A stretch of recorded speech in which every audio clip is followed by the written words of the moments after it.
Recording in progress.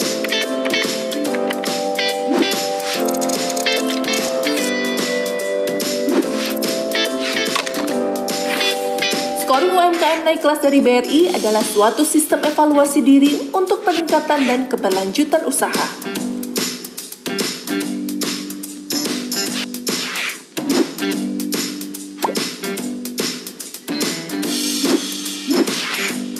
Scoring UMKM naik kelas dari BRI ini ditujukan untuk pelaku UMKM dan nasabah.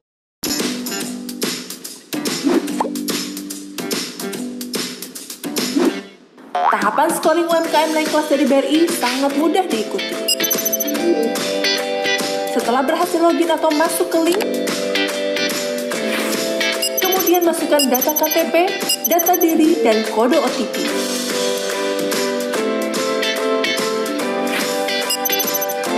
Selanjutnya, lengkapi profil Anda dengan foto.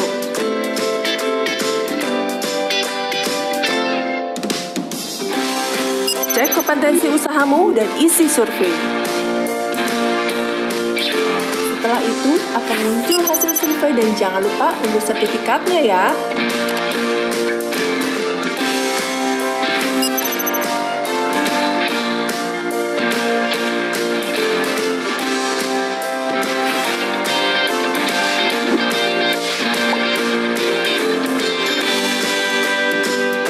Apa aja sih keuntungan dari scoring UMKM naik kelas dari BRI?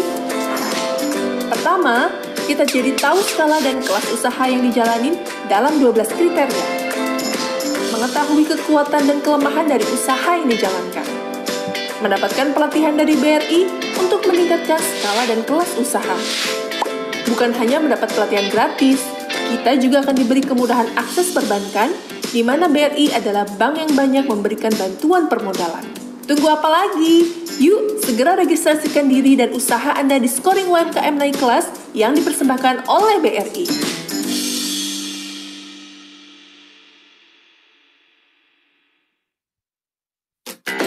Pasar Tanah Abang adalah pusat perbelanjaan terbesar di Asia Tenggara. Harganya yang murah adalah salah satu keuntungan berbelanja di Pasar Tanah Abang. Sedangkan, di sisi lain, saat ini sedang ada pergeseran tren gaya berbelanja. Para konsumen sudah mulai tertarik berbelanja online.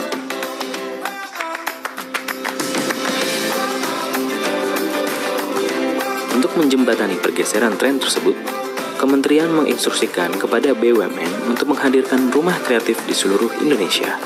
Kehadiran rumah kreatif BUMN bertujuan untuk memajukan dan meningkatkan kualitas usaha kecil menengah di Indonesia dengan visi Go Online, Go Modern, Go Digital, dan Go Global.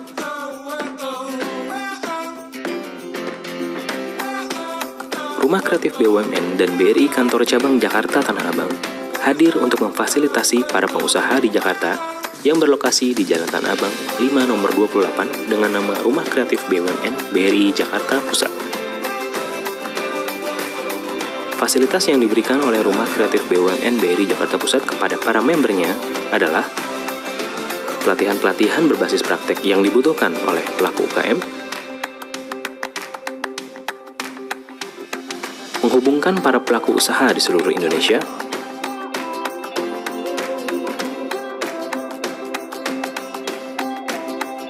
memberikan akses permodalan dari Bank BRI, dan memberikan kesempatan kepada member terpilih untuk mengikuti bazar dan pameran yang diselenggarakan oleh kementerian maupun BUMN lainnya.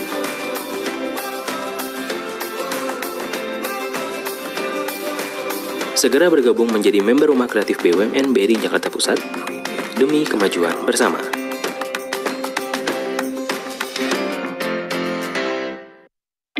Mau tahu keuntungan menjadi anggota Rumah BUMN Jakarta Pusat? Anggota bisa mendapatkan pelatihan gratis berbasis praktek. Anggota juga bebas berkonsultasi terkait kesulitan bisnis yang dialami para anggota Rumah BUMN Jakarta Pusat. Mengembangkan seluruh anggota Rumah BUMN Jakarta Pusat menjadi go modern, go digital, go online, sampai go global. Lalu menghubungkan pelaku usaha antar Rumah BUMN se-Indonesia. Dan kalian juga bisa mendapatkan akses permodalan di Bank BRI.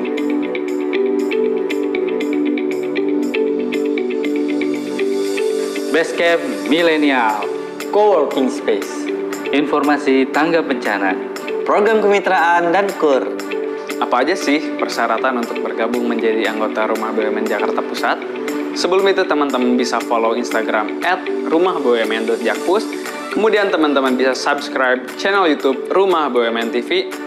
Adapun persyaratan administrasi yang harus teman-teman siapkan yaitu diantaranya, yang pertama, fotokopi KTP, yang kedua, surat keterangan usaha jika ada, yang ketiga, kartu nama, yang keempat, 1 buah contoh produk, dan yang terakhir, teman-teman membuka rekening BRI di Rumah BUMN Jakarta Pusat.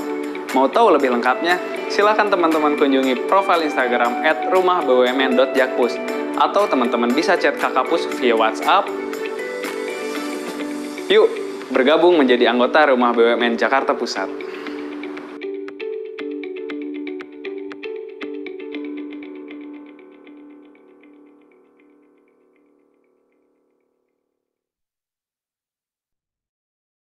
Menentukan arah dan nilai perusahaan, visi misi dan budaya perusahaan. Saat ini kita akan membahas salah satu langkah yang harus dilakukan untuk dapat mengotomatisasi perusahaan, yaitu menentukan arah dan nilai perusahaan. Ini merupakan langkah pertama yang menjadi mandatori, menjadi sebuah kiblat arah perusahaan kita, agar kita dapat menjabarkan seluruh kegiatan dan produktivitasnya. Tanpa visi dan misi, perusahaan akan berkembang tanpa arah. Tidak ada tujuan, apa sih yang mau dicapai, nggak jelas. Baik jangka pendek maupun jangka panjang, semuanya tidak tahu. Dan bahkan dalam prakteknya, semua personil atau semua karyawan kita akan berjalan masing-masing sesuai pimpinan dari departemen masing-masing, atau bahkan mereka tidak jelas, karena tidak ada panduan yang jelas. Dan susah sekali bagi perusahaan untuk bisa merumuskan langkah-langkah berikutnya, seperti mau menjabarkan SOP, atau KPI, atau bahkan balance scorecard-nya. Visi dan misi merupakan tolak ukur untuk mencapai kemajuan dan kesuksesan perusahaan, sehingga perusahaan mempunyai acuan dalam menerjemahkannya ke dalam pekerjaan operasional dan aturan perusahaan. Dan dari sini, Anda dapat melakukan pengelompokan deskripsi kerja dan bagaimana mengimplementasikannya. Ya, supaya semuanya ini semakin optimal. Semakin Anda dan tim Anda dapat memanage dengan lebih sederhana dan sistematis, akan semakin mudah untuk melakukan otomatisasi di perusahaan ini. Sebagai contoh, sekarang kita akan membahas visi. Visi yang baik biasanya paling tidak memenuhi 3 syarat ini. Kalimatnya itu ya harus dalam bentuk saat ini, present tense. Karena hal ini adalah untuk membuat kita sadar bahwa visi ini bersifat terus-menerus, sedang dalam proses saat ini dan terus berkembang menjadi perusahaan yang kita inginkan. Lalu yang berikutnya, visi harus bisa menginspirasi, bisa membangkitkan perasaan seperti wow pada saat kita membacanya. Yang bisa membuat orang benar-benar, oh saya jadi kepikiran gini, oh iya ini begini, kenapa saya begitu? Wah, itu sangat menginspirasi. Dan berikutnya, visi juga harus bisa mengikut sertakan orang yang membacanya. Jadi kalau dia sudah terinspirasi, ada semacam daya tarik yang membuat dia itu mau terlibat untuk mewujudkannya. Visi yang baik itu adalah seperti itu. Setelah visi terbentuk, visi perlu dijabarkan lagi ke dalam misi. Dijabarkan ke dalam aktivitas yang utama untuk mencapainya. Misi harus mencerminkan apa yang harus dijalankan perusahaan, sehingga pada akhirnya mewujudkan visi ini. Bahkan lebih konkretnya lagi, misi dijabarkan lagi menjadi tujuan-tujuan, goal-goal, baik jangka panjang maupun jangka pendek. Dan akhirnya bisa diterjemahkan lagi ke dalam agenda kerja kita sampai 1 tahun. Setelah semuanya Anda buat visi misi, sekarang Anda tentukan nilai-nilai, atau yang biasa kita kenal dengan corporate culture, budaya dari perusahaan. Nilai-nilai inilah yang dapat mengikat seluruh tim untuk melaksanakan misi dan goalnya, dan menjadikan tim memiliki warna tertentu. warna yang sama, bagaimana kita bisa menjalankan atau mengemban misi ini dengan baik. Kalau kita tidak ada nilai-nilai yang mengikat, tentu akan sangat sulit bagaimana menjalankan misi ini dengan warna yang sama. Jadi, nilai itu nantinya akan menjadi bentuk karakter perusahaan. Dan itu akan menjadi keunikan tersendiri. Pada prakteknya, penentuan visi, misi, dan nilai biasanya dilakukan oleh para pendiri perusahaan. Baru kemudian penjabarannya ke dalam agenda kerja tahunan, ini baru mengikut sertakan tim, khususnya tim inti. Jadi harus ada kolaborasi antara pemimpin dengan tim inti. Dan ini akan menjadikan perusahaan berjalan lebih optimal. Karena mereka yang tahu apa yang terjadi di lapangan, bagaimana ini harus seharusnya, dan kalau konsepnya seperti ini, apakah bisa dipraktekkan. Itu harus ada kolaborasi. Nah, dari sini nantinya akan membawa Anda untuk tahu bagaimana benar-benar mengatur proses kerja sehingga bisa diotomatisasi.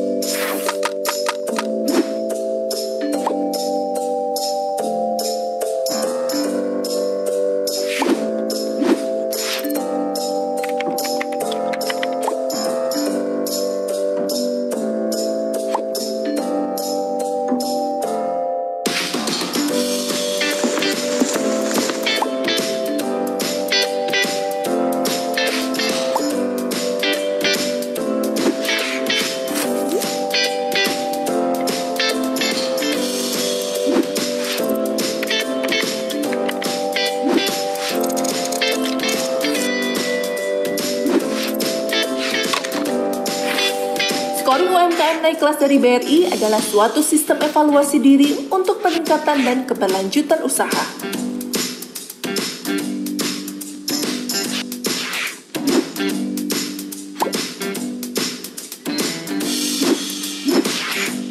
Scoring UMKM naik kelas dari BRI ini ditujukan untuk pelaku UMKM dan nasabah.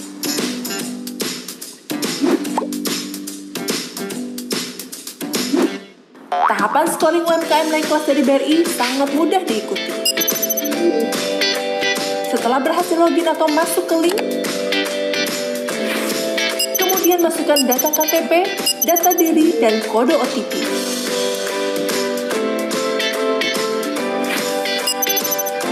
Selanjutnya, lengkapi profil Anda dengan foto.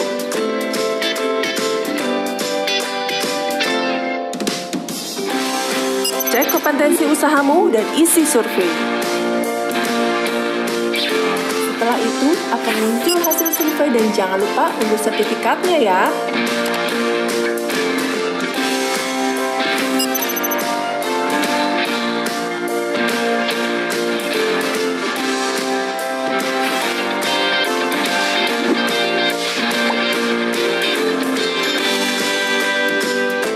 Apa aja sih keuntungan dari scoring UMKM naik kelas dari BRI? Pertama, kita jadi tahu skala dan kelas usaha yang dijalanin dalam 12 kriteria. Mengetahui kekuatan dan kelemahan dari usaha yang dijalankan. Mendapatkan pelatihan dari BRI untuk meningkatkan skala dan kelas usaha. Bukan hanya mendapat pelatihan gratis, kita juga akan diberi kemudahan akses perbankan, di mana BRI adalah bank yang banyak memberikan bantuan permodalan. Tunggu apa lagi? Yuk, segera registrasikan diri dan usaha Anda di scoring UMKM naik kelas yang dipersembahkan oleh BRI.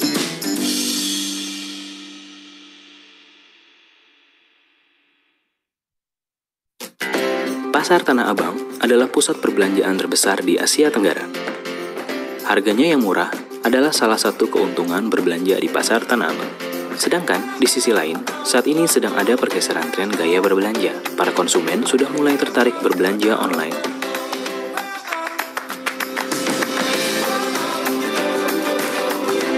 Untuk menjembatani pergeseran tren tersebut, Kementerian menginstruksikan kepada BUMN untuk menghadirkan rumah kreatif di seluruh Indonesia. Kehadiran rumah kreatif BUMN bertujuan untuk memajukan dan meningkatkan kualitas usaha kecil menengah di Indonesia dengan visi Go Online, Go Modern, Go Digital, dan Go Global.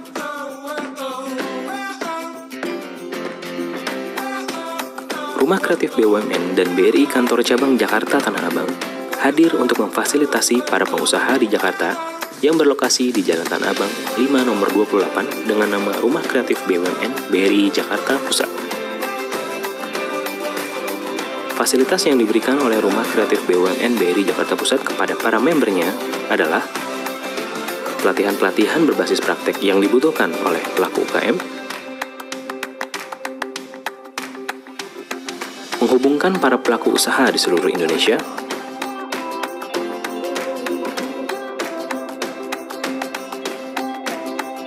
memberikan akses permodalan dari Bank BRI, dan memberikan kesempatan kepada member terpilih untuk mengikuti bazar dan pameran yang diselenggarakan oleh kementerian maupun BUMN lainnya.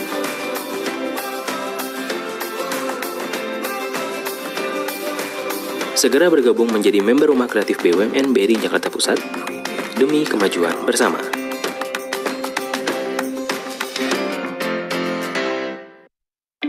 Mau tahu keuntungan menjadi anggota Rumah BUMN Jakarta Pusat? Anggota bisa mendapatkan pelatihan gratis berbasis praktek. Anggota juga bebas berkonsultasi terkait kesulitan bisnis yang dialami para anggota Rumah BUMN Jakarta Pusat. Mengembangkan seluruh anggota Rumah BUMN Jakarta Pusat menjadi Go Modern, Go Digital, Go Online, sampai Go Global. Lalu menghubungkan pelaku usaha antar Rumah BUMN se-Indonesia. Dan kalian juga bisa mendapatkan akses permodalan di Bank BRI.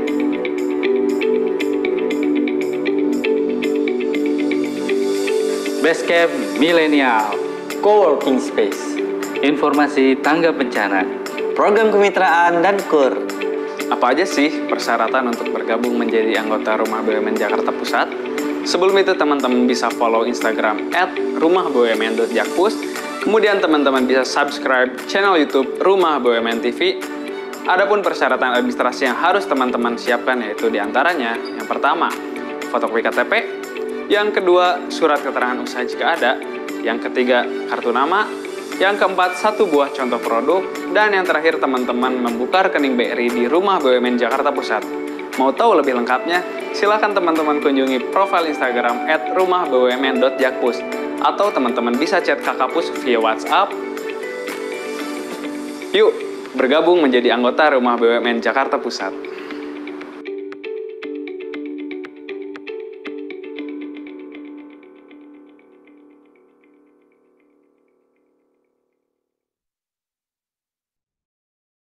Menentukan arah dan nilai perusahaan, visi misi dan budaya perusahaan. Saat ini kita akan membahas salah satu langkah yang harus dilakukan untuk dapat mengotomatisasi perusahaan, yaitu menentukan arah dan nilai perusahaan. Ini merupakan langkah pertama yang menjadi mandatori, menjadi sebuah kiblat arah perusahaan kita, agar kita dapat menjabarkan seluruh kegiatan dan produktivitasnya. Tanpa visi dan misi, perusahaan akan berkembang tanpa arah. Tidak ada tujuan, apa sih yang mau dicapai, nggak jelas. Baik jangka pendek maupun jangka panjang, semuanya tidak tahu.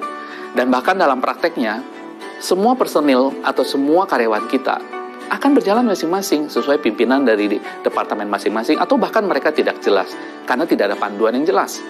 Dan susah sekali bagi perusahaan untuk bisa merumuskan langkah-langkah berikutnya, seperti mau menjabarkan SOP atau KPI, atau bahkan balance scorecard-nya. Visi dan misi merupakan tolak ukur untuk mencapai kemajuan dan kesuksesan perusahaan, sehingga perusahaan mempunyai acuan dalam menerjemahkannya ke dalam pekerjaan operasional dan aturan perusahaan. Dan dari sini, Anda dapat melakukan pengelompokan deskripsi kerja dan bagaimana mengimplementasikannya. Ya, supaya semuanya ini semakin optimal. Semakin Anda dan tim Anda dapat memanage dengan lebih sederhana dan sistematis, akan semakin mudah untuk melakukan otomatisasi di perusahaan ini.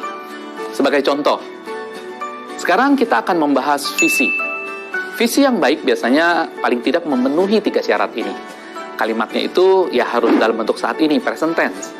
Karena hal ini adalah untuk membuat kita sadar bahwa visi ini bersifat terus-menerus, sedang dalam proses saat ini dan terus berkembang menjadi perusahaan yang kita inginkan. Lalu yang berikutnya, visi harus bisa menginspirasi, bisa membangkitkan perasaan seperti wow pada saat kita membacanya. Yang bisa membuat orang benar-benar, oh saya jadi kepikiran gini, oh iya ini begini, kenapa saya begitu? Wah itu sangat menginspirasi. Dan berikutnya, visi juga harus bisa mengikut sertakan orang yang membacanya. Jadi kalau dia sudah terinspirasi, ada semacam daya tarik yang membuat dia itu mau terlibat untuk mewujudkannya. Visi yang baik itu adalah seperti itu. Setelah visi terbentuk, visi perlu dijabarkan lagi ke dalam misi. Dijabarkan ke dalam aktivitas yang utama untuk mencapainya. Misi harus mencerminkan apa yang harus dijalankan perusahaan, sehingga pada akhirnya mewujudkan visi ini. Bahkan lebih konkretnya lagi, misi dijabarkan lagi menjadi tujuan-tujuan, goal-goal, baik jangka panjang maupun jangka pendek. Dan akhirnya bisa diterjemahkan lagi ke dalam agenda kerja kita sampai 1 tahun. Setelah semuanya Anda buat visi misi, sekarang Anda tentukan nilai-nilai atau yang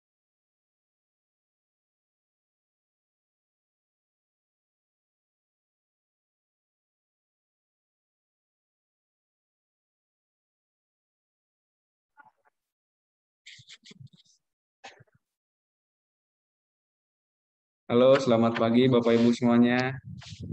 Kita tes suara dulu, apa suara saya terdengar dengan jelas? Terdengar jelas sekali. Oke, selamat pagi ya Bapak Ibu yang sudah bergabung. Selamat pagi juga Ibu Lili. Di sini ada narasumber kita. Ibu Lili Mariasari dan Ibu Lilis Rosmawati sebagai pengrajin batik Tambora ya. Kita sapa dulu satu-satu. Di sini ada Ibu BA. Nah, Ibu BA mungkin boleh nanti di rename ya, biar kita tahu siapa namanya. Dian, apa lagi nih? Ibu Dian, Ibu Elis, Ibu Evita, Indri Fashion, Krisna, Marfati, Ibu Usria, Ibu Yuliarsi, Ibu Siti Masiro, Ibu Isdayanti. Udah deh kayaknya. Ya, jadi hari ini kita akan belajar tentang membatik ya. Nah, kita ini tema dari pelatihan hari ini tuh sebetulnya lebih ke perempuan Indonesia gitu. Nah, beberapa informasi yang saya lihat di internet gitu kan, saat ini itu peran perempuan itu di kalangan pengusaha ya semakin penting gitu dalam menggerakkan perekonomian gitu. Nah, pernah juga saya baca artikel kalau misalkan 40-50% bisnis di pasar-pasar yang udah berkembang itu dimilikinya itu oleh kaum wanita gitu. Nah, kan ini tuh menunjukkan bahwa kalau misalkan kaum wanita ini memiliki daya dan ya penting lah dalam perkembangan ekonomi itu. Dan itu tentu harus ditingkatkan gitu kan. Kemudian saya juga pernah baca artikel di internet dari Ikatan Wanita Pengusaha Indonesia gitu, bahwa saat ini itu lebih dari 400.000 orang pengusaha wanita sektor formal itu memimpin usaha, mulai dari unit usaha kecil, menengah, hingga perusahaan besar. Nah, harapannya dalam pelatihan ini ibu-ibu semua yang mengikuti pelatihan ini bisa juga menjadi penggerak roda ekonomi ya. Salah satunya kita akan belajar membatik bersama dengan pengrajin batiknya langsung. Di sini narasumbernya ini ada Ibu Lili ya. Ibu Lili ini beliau merupakan fashion trainer dan juga founder and owner dari LMW. Ibu Lili ini dia sering banget membina, mengajar rajut, mengajar jahit, mengajar kewirausahaan, mengajar pengrajin batik, membina pengrajinnya, penenun, dan sebagainya. Jadi kita mendatangkan narasumber yang memang kompeten di bidangnya. Oke, mungkin waktu dan tempat saya langsung persilahkan saja kepada Ibu Lili. Dipersilahkan Ibu Lili. Ya, terima kasih Pak Agung. Assalamualaikum warahmatullahi wabarakatuh. Waalaikumsalam. Salam warahmatullahi wabarakatuh. Salam kenal ibu-ibu semua. Terima kasih kita sudah bertemu di apa ya kalau kayak webinar ya. Jadi kita kenalan di ini ya, di online ya, secara virtual. Jadi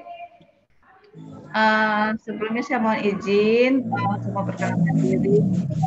Nama saya adalah Lili dan sekarang ini usaha yang sedang saya jalankan adalah seperti yang Pak Agung tadi sampaikan, yaitu membina teman-teman pelaku usaha untuk menjadi pelaku usaha yang mandiri, apalagi di tengah pandemi ini kita harus sama-sama belajar strategi bagaimana kita tetap menjadi wanita yang berkegiatan yang bertujuan untuk membantu perekonomian keluarga kita di rumah. Setelah itu kita keluar menjadi bermanfaat bagi orang lain atau orang banyak di lingkungan sekitar kita.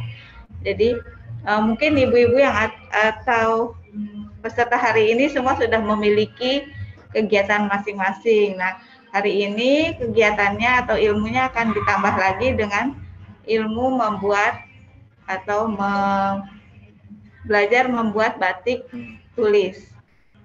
Jadi, kenapa hari ini yang kita berikan atau kita sampaikan adalah belajar membatik tulis, karena kita memiliki satu contoh teman-teman wanita yang ada di Kota Jakarta yang memiliki visi dan misi, yang memiliki semangat untuk menjadi wanita-wanita yang mandiri.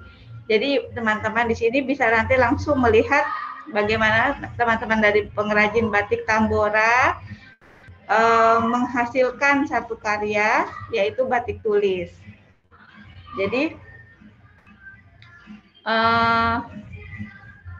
saya akan memperkenalkan Ibu Lilis dari pengrajin batik Tambora yang akan membimbing atau berbagi ilmu dari awal, dari nol, bagaimana cara batik itu dibuat sampai selesai. Sebelumnya dari teman-teman ada yang ingin ditanyakan atau kita mulai langsung aja bisa berlatih? Ya, Pak Agung. Iya, Ibu, silakan Ibu. Dilanjut aja. Oke, dilanjut aja ya. Jadi asal mula batik Tambora ini berdiri adalah waktu itu tahun 2019 kita mengajar di Rusunawa Tambora, di mana ada sekelompok ibu-ibu yang ingin memiliki ilmu membatik. Nah, setelah itu sampai sekarang kita membina sampai akhirnya si batik Tambora ini sekarang berkembang atau menjadi bagian dari pelaku usaha yang ada di Jakarta. Jadi untuk mempersingkat waktu, saya perkenalkan langsung ya, Ibu Lilis. Ibu Lilis adalah ketua batik Tambora yang kita bina. Ibu Lilis ada di sini kebetulan ya, Bu Lilis. Ya, assalamualaikum Bu. Ya. Saya Lilis. Ya, Bu Lilis. Ya, Bu Lilis, di sini ada teman-teman yang ingin belajar membatik. Coba Ibu Lilis dari awal mulanya ceritakan sedikit bagaimana perjuangan teman-teman di Rusunawa sampai menjadi pembatik yang sekarang ahli di bidangnya dan sudah mengikuti beberapa kegiatan-kegiatan serta di masa pandemi ini berkolaborasi terus untuk tetap berkegiatan. Silakan Bu Lilis. Assalamualaikum warahmatullahi wabarakatuh. Terima kasih Bu atas kesempatannya di pagi ini. Perkenalkan, nama saya Lilis dari Ketua Pembatik Rusunawa Tambora yang bertempat tinggal di Rusunawa Tambora, Jakarta. Saya akan sedikit menceritakan awal mula saya menjadi pembatik sekarang.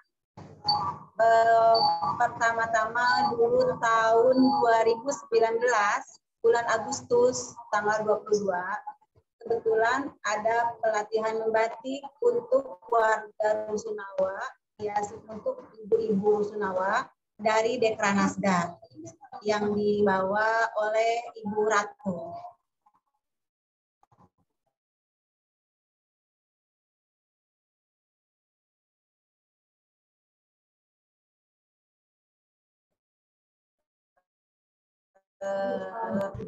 Dari itu kita dibawa oleh Ayah Sari. Jadi setelah kita selesai mati, alhamdulillah dengan kebesaran hatinya Bu Lili, Ibu Lili membina kita dari awal sampai saat ini. Tapi sekarang alhamdulillah sudah bisa mandiri dan bisa berproduksi dan sudah mempunyai galeri juga.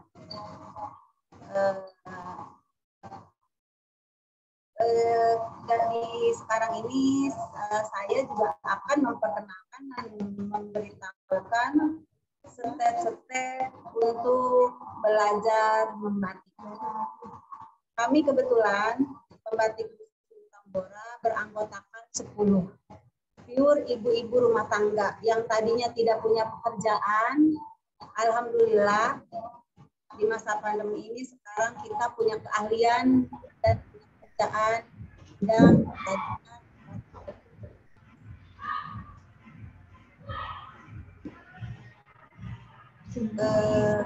bagaimana Bu?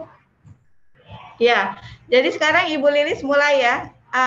Pesertanya mungkin mau tahu awal dari belajar membatik tulis itu apa yang harus disiapkan, apa saja material yang harus disiapkan. Baik, pertama-tama dalam belajar kita membatik tulis itu kita harus menyiapkan, untuk pertama kali kita harus menyiapkan kertas, yaitu untuk membuat pola kertas, terus juga kain seperti kain ya, kain putih. Terus kita kainnya kain apa Bu Lilis? Kainnya khusus ini kain khusus primisima Bu. Khusus kain primisima. Ya, khusus untuk membatik kain primisima. Jadi yang pertama-tama kita siapkan kain, penghapus, pensil, penggaris, kita siapkan semua. Jadi peralatannya apa aja Bu Lilis, bisa diulang biar teman-teman mendengar. Pengalaman. Ada yang kalau ada yang mencatat, siapa tahu mau dicatat. Jadi dari awal kita harus siapkan kain, kertas pola, kain putih, kertas pola. Ini step pertama bikin pola ya Bu. Kain putih, kertas, penghapus, pensil dan penggaris. Itu step pertama membuat pola. Jadi ibu-ibu semua atau peserta yang ada di sini, pertama yang akan dilakukan dalam membuat batik tulis adalah membuat polanya dulu ya ibu-ibu atau peserta di sini. Jadi dalam membuat pola kita menyiapkan kertas pola, pensil, penggaris dan penghapus. Jadi seperti apa contohnya Bu Lili?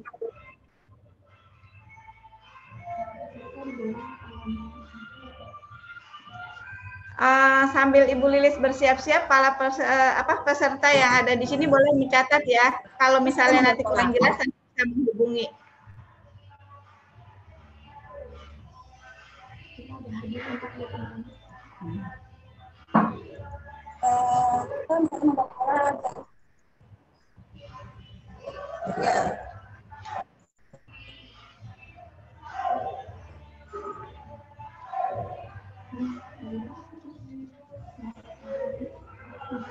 Untuk yang kurang jelas boleh bertanya ya ibu-ibu.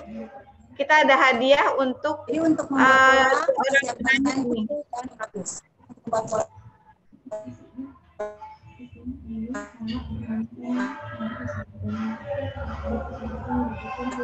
Ibu, saya boleh tanya Ibu?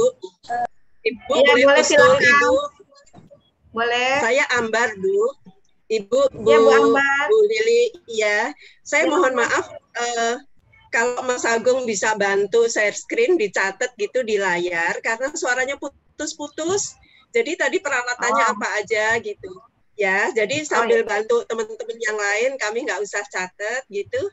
Ya, makasih Bu Lili. Suaranya putus-putus soalnya. Makasih. Ya. Pak Agung. Pak Agung. Halo Pak Agung. Pak Agung. Ya, halo Bu. Pak Agung, ini teman-teman minta tolong ada yang mencatat dari apa namanya pelatihan ini apa aja yang diperlukan. Kita catatannya gimana ya? Nanti ini kan ini tuh di record Bu pelatihannya. Nah, nanti tayangan ulangnya bisa dilihat di YouTube Bu. Nanti linknya saya share. Iya. Kayak gitu sih. Iya. Oke, baik. Ini dijawabin aja. Oke, Bu Lilis dilanjutkan. Karena putus-putus Mas Agung. Persiapan perlengkapan untuk membuat pola, akhirnya jadi seperti ini. Kita buat pola di kain. Seperti ini. Lihat. Seperti ini. Bikin pola. Kita kebetulan di sini kita batik tulis Betawi khusus kita membuat batik tulis kita kebetulan di Jakarta Barat dan punya ikon sendiri khusus. Mas Agung, Ibu mohon maaf, Pak Agung, kalaupun di record nanti juga suaranya putus-putus. Ada memang putus-putus ya Bu. Sebentar. Dan bunga anggrek.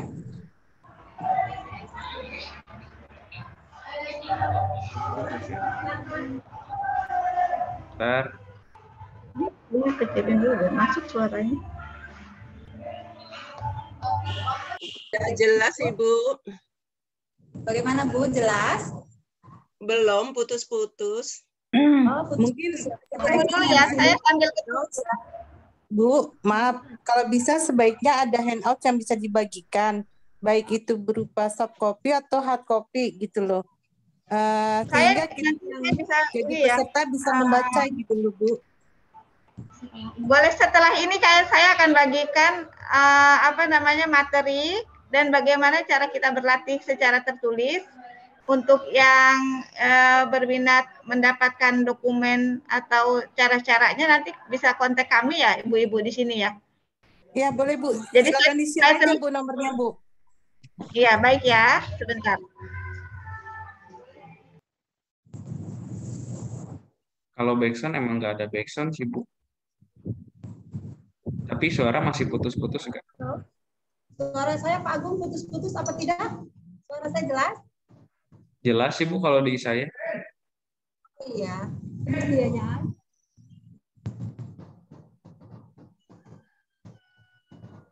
Bu Lili, maaf punya paparan yang bisa share screen Ibu?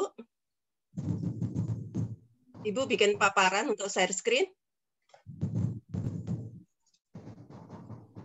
Mungkin Mas Agung itu masalah sinyal ya, jadi suaranya putus-putus di kami keterimanya. Mungkin itu dari sinyal narasumber. Tapi kalau suara saya sendiri putus-putus nggak Bu? Suaranya Mas Agung nggak bagus, tapi suara Bu Lilis suaranya keterima putus-putus. Mungkin karena sinyalnya Mas Agung. Iya, itu masalah sinyal sih Bu. Gini ya, ini ada materi yang bisa dibagikan, jadi kami walaupun keputus-putus masih bisa nangkep gitu loh. Halo, ibu-ibu, mungkin dari signalnya di pengrajin kurang bagus ya. Jadi saya coba bantu uraikan dari awal ya, Bu-ibu. Ya, baiknya gitu Bu. Ibu suaranya jelas Bu. Oke. Bu Lilis tolong peragakan saja ya, Bu Lilis. Ya baik Bu. Baik. Saya akan menerangkan ke ibu-ibu semua. Ya Bu, baik.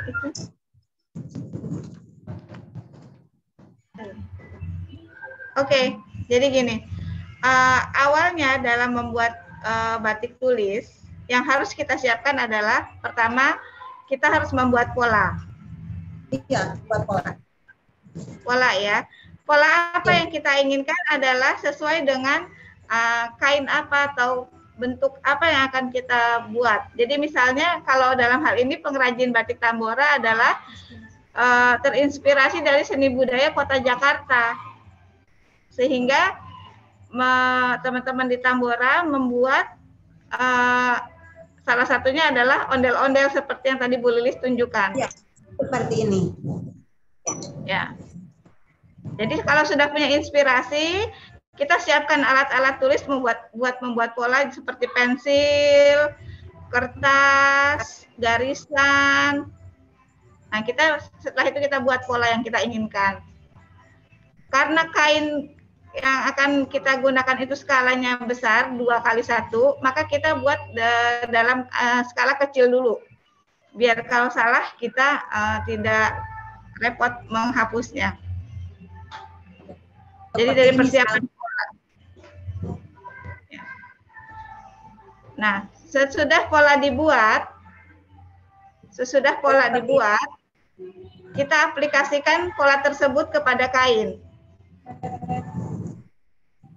Seperti ini. Ya, jadi kita aplikasikan pola yang sudah dibuat di kertas ke kain. Bisa diceplak pakai kain di tas karbon, atau bisa kita langsung taruh di atas kainnya, kita tinggal ceplak. Ya. Ya. Sampai di sini ada yang mau ditanyakan, Bu Ibu?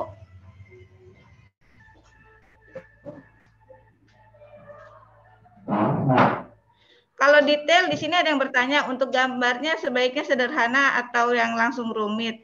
Kalau boleh usul, kalau bisa sederhana dulu, karena membatik itu nanti akan berhubungan dengan canting yang isinya ada malamnya atau lilinnya.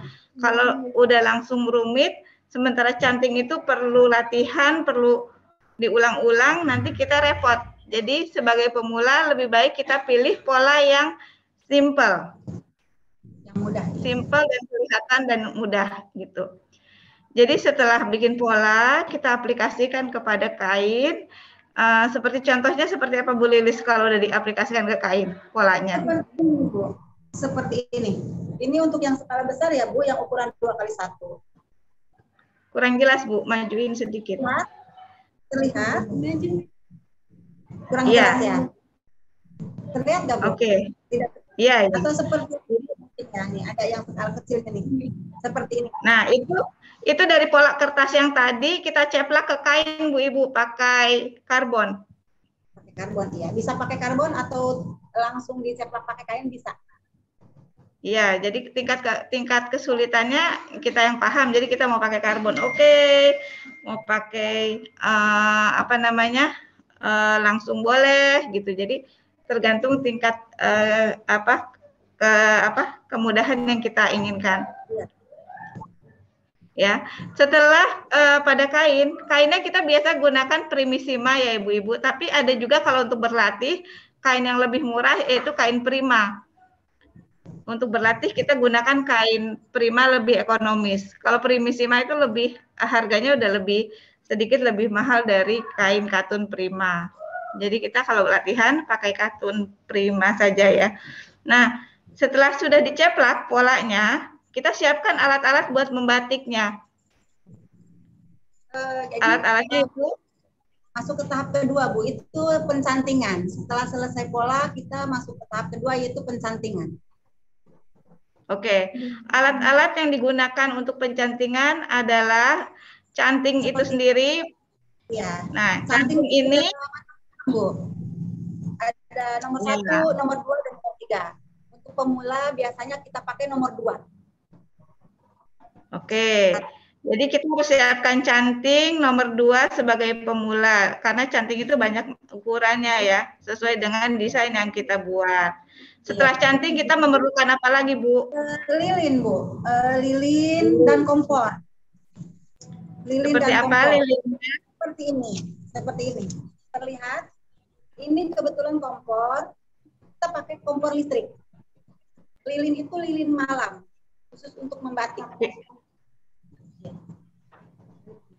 Lilinnya boleh dikasih lihat, Bu? Oh, boleh, Bu. Ya, sebentar ya, Bu. Iya.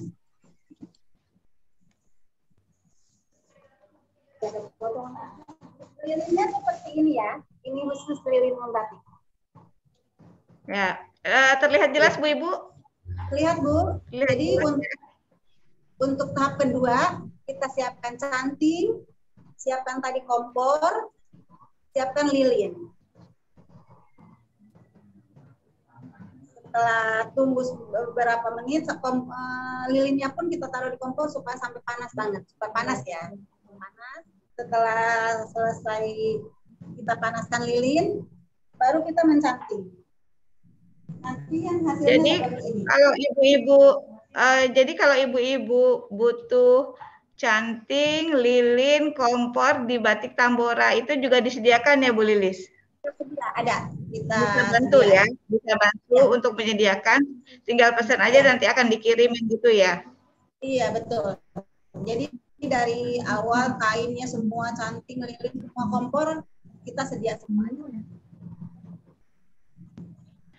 Gitu. Jadi ibu-ibu bisa lihat ya keperluan untuk membatik itu sangat mudah didapatkan dengan menghubungi Bu Lilis langsung.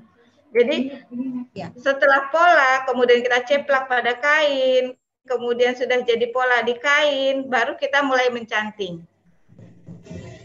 Nah, caranya ada yang bertanya nih, cara panasin lilin bagaimana tuh gitu kan? Caranya dalam hal ini Bu Lilis pakai kompor listrik.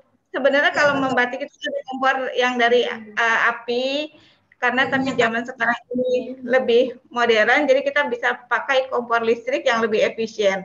Lilinnya itu atau malamnya kita bagi jadi beberapa bagian, kemudian kita taruh pada wajan. Kita taruh pada wajan, diamkan sampai meleleh. Wajannya boleh dilihat Bu Lilis.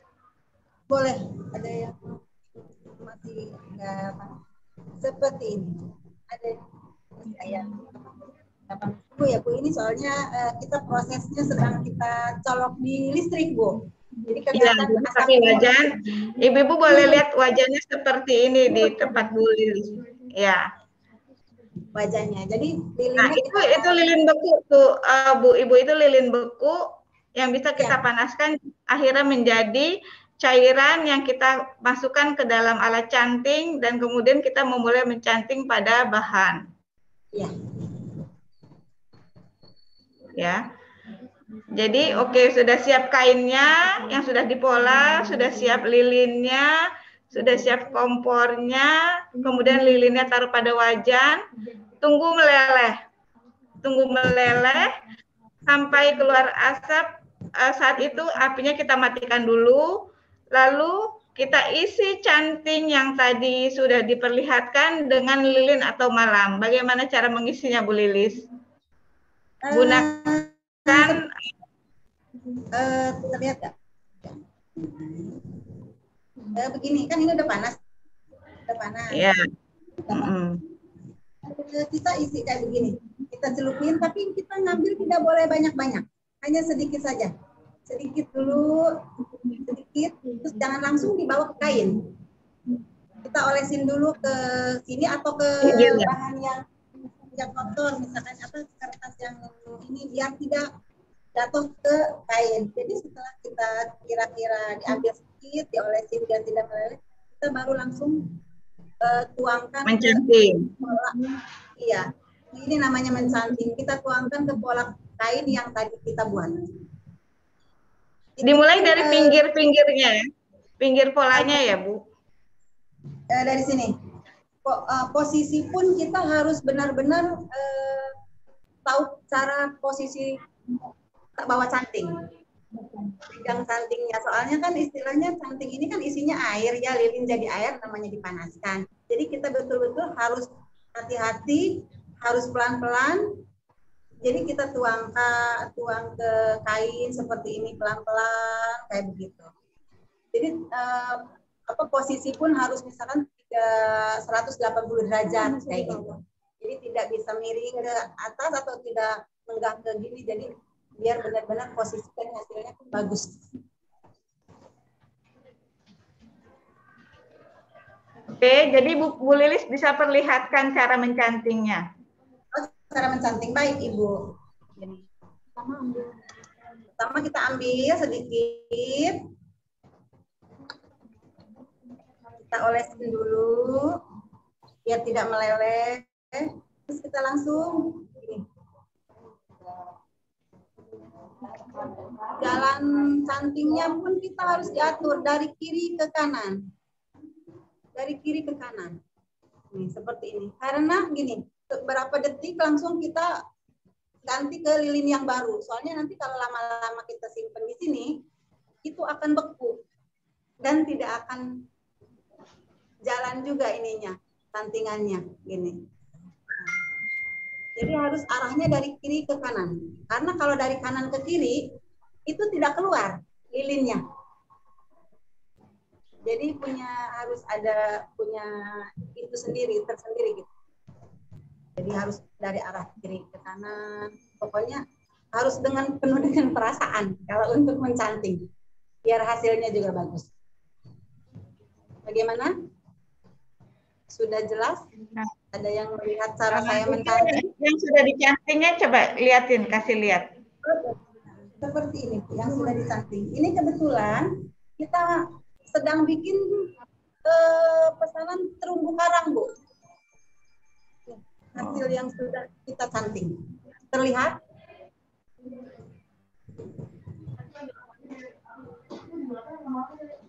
Oke, jadi setelah dicanting, ibu-ibu semua, setelah semua bagian dicanting, dipastikan semua sudah tercanting polanya. Apa yang akan dilakukan lagi, Bu Lilis? Setelah selesai canting, berarti kita masuk ke step ketiga ya, Bu. Itu pewarnaan. Ya. Setelah selesai canting, kita untuk pewarnaan. Pewarnaan itu bentuknya masih seperti ini, bubuk. Ini kita pakai warna remasol. Pakai warna remasol. Jadi bentuknya bubuk dan nama warnanya remasol. Iya, remasol itu jenis warna, bukan warna alam ya Bu Lilis? Sintetis, Bu. Oke, pada kali ini kita belajar pewarnaan sintetis ya Bu Ibu, belum yang warna alam, karena mengingat waktu kita sehingga kita memilih menggunakan warna sintetis untuk cepat meresap pada kain. Sebab kalau warna alam itu harus berulang-ulang dan prosesnya agak lama.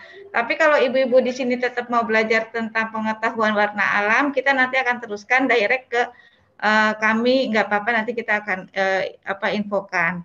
Jadi dilanjut ya Bu Lilis, pakai apa tadi warnanya namanya? Warnanya pewarna sintetis remasol. Cara penggunaan pewarnaannya kita sistem colet ya Bu. Sistem colet. Komposisinya bagaimana komposisinya? Komposisinya ini 50 gram diisi 0,5 air. Jadinya misalnya seperti ini, kita cairkan. Jadi 50 gram bubuk pakai berapa air? 0,5 liter air. Oke, jadi setengah liter air untuk 50 gram. Iya. Oke, jadi dicampur, diaduk, atau air hangat atau air biasa? Air biasa boleh dari keran, tapi kebetulan kita pengrajin batik biar hasilnya nanti bagus, kita diaduk pertama ini pakai air hangat. Tapi nggak panas ya, air hangat aja supaya cepat larut.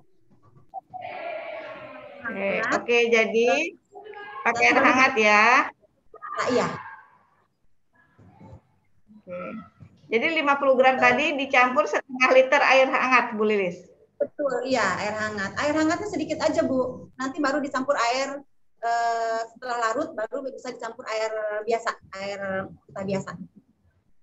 Oke, setelah jadi pewarnanya, bagaimana proses pewarnaannya? Pewarnanya yang tadi kainnya. Setelah jadi diwarnain kayak begini, setelah jadi pewarnaan, kita sistem colet ya Bu, pakai cotton bud atau pakai koas, kita pakai koas. Jadi kuasnya dicelupkan? Koasnya kita celupkan ke pewarna. Jadi kita pewarna ini dari botol, kita siapkan gelas-gelas kecil untuk dituang ke sini, wadah-wadah kecil. Soalnya kita pakai pewarnanya banyak istilahnya. Udah gitu kita pewarna pun sekunder ya, jadi istilahnya gini,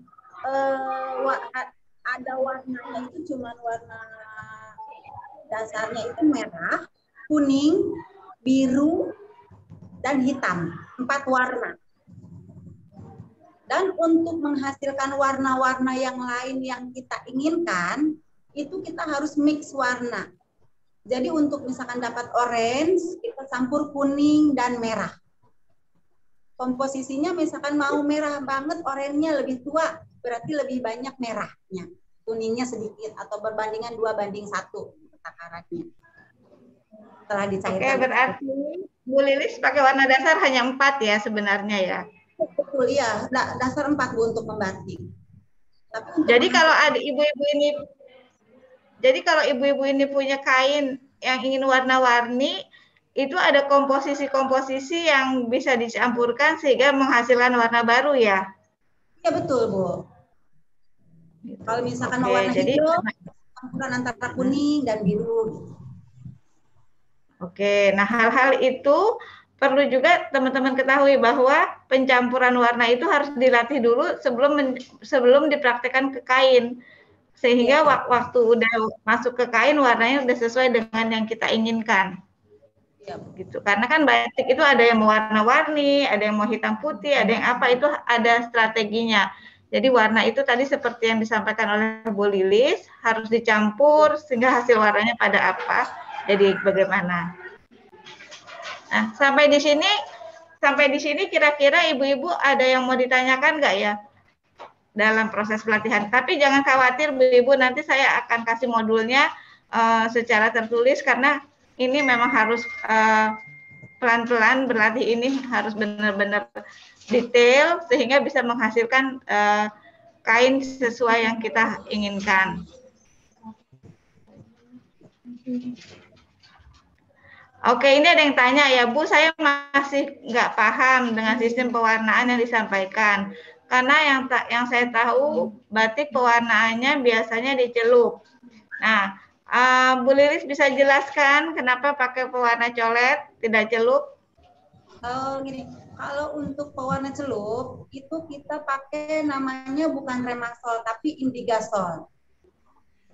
Gitu, indigasol. Terus pakainya juga istilahnya sistem dulu kita harus ada campurannya kayak HCl, kayak asam-asam gitu.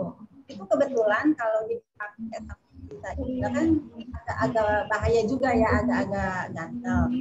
Nah, jadi sekarang kita ambil kenapa yang remasol yang sistem colet, karena untuk mendapatkan warna yang bermacam-macam. Kalau sistem yang celup itu istilahnya kita hanya satu warna seperti ini misalkan. Nah, jadi dengan kata lain cara pewarnaan ada berbagai cara ya Bu Ibu. Jadi ada celup, ada warna colet. Ya. Kalau celup itu pakai bahan warna indigosol dan beberapa material warna lainnya yang nanti akan diterangkan dalam modul. Sementara ini Ibu Lilis menggunakan warna colet yang menggunakan material remasol sehingga bisa bisa mendapatkan hasil warna-warni sesuai dengan keinginan. Iya betul. Nah sekarang ada yang tanya lagi Bu Lilis, kalau pewarnanya nggak habis itu masih bisa disimpan berapa lama? Kebetulan warna nggak habis nih, kita simpan. Yang penting kita kasih nama biar tidak lupa dan tidak ketukar ya. Misalkan oranye, ini kita masih bisa pakai 1 bulan. Karena gini, ada yang pewarnaan ya Bu sistem colet pakai garam dan ada yang tidak pakai garam. Kebetulan kalau saya tidak pakai garam, jadi masih bisa disimpan 1 bulan atau lebih. Tapi kalau yang pakai garam itu tidak bisa disimpan, tidak bisa tahan lama, jadi harus langsung habis. Bedanya kalau pakai garam atau tidak biar apa Bu? Kalau dipakein garam, katanya lebih lama pudar warnanya. Oh, jadi seperti itu. Ya. Kalau tidak bisa memakai garamnya juga, misalkan salah gitu, itu bisa hasil batiknya malah kusam Bu. Oke. Nah, itu teknik colet seperti itu ya Bu Ibu. Nah, sekarang ada yang bertanya lagi nih. Dalam dalam mewarnai, warna dasar dulu yang digunakan atau langsung kepada motifnya? Kebetulan kita untuk hal seperti ini yang banyak warna-warni, kita ke motif dulu.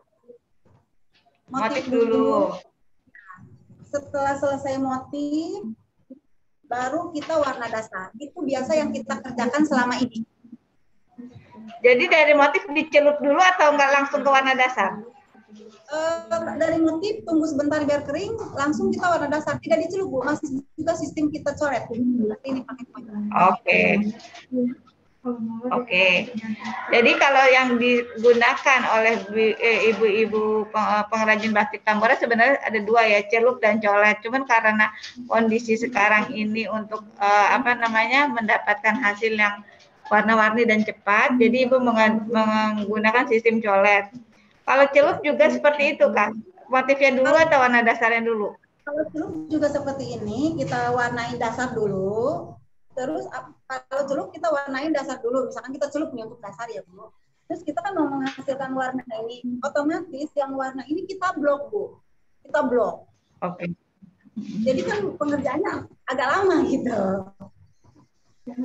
Oke, jadi ibu-ibu paham ya kenapa ada dua cara pewarnaan colet dan celup, karena tujuannya adalah satu masalah waktu dan kenapa ada dua penggunaan garam dan tidak pakai garam, karena tujuannya untuk mempertegas warna. Nah, teknik colet itu seperti yang tadi Ibu Lili sampaikan. Teknik colet adalah kita mewarnai motifnya dulu, setelah selesai semua tunggu sebentar sampai kering, baru kita mewarnai dasarnya. Seperti itu ya Bu Lilis.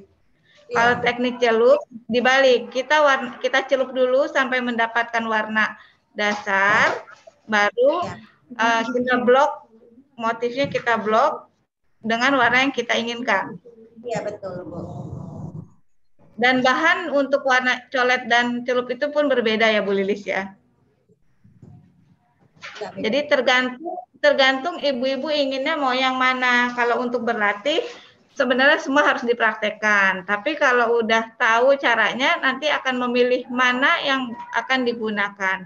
Prinsipnya adalah batik ini adalah batik tulis yang ibu kerjakan dari nol sampai menjadi satu kain batik yang benar-benar dikerjakan oleh tangan pengrajin. Karena kenapa seperti itu? Karena ini kan salah satu warisan budaya yang harus kita jaga dan kita kembangkan. Jadi kenapa kita memberikan pelatihan ini? Salah satunya adalah untuk mempertahankan atau mempromosikan seni budaya batik yang kita miliki.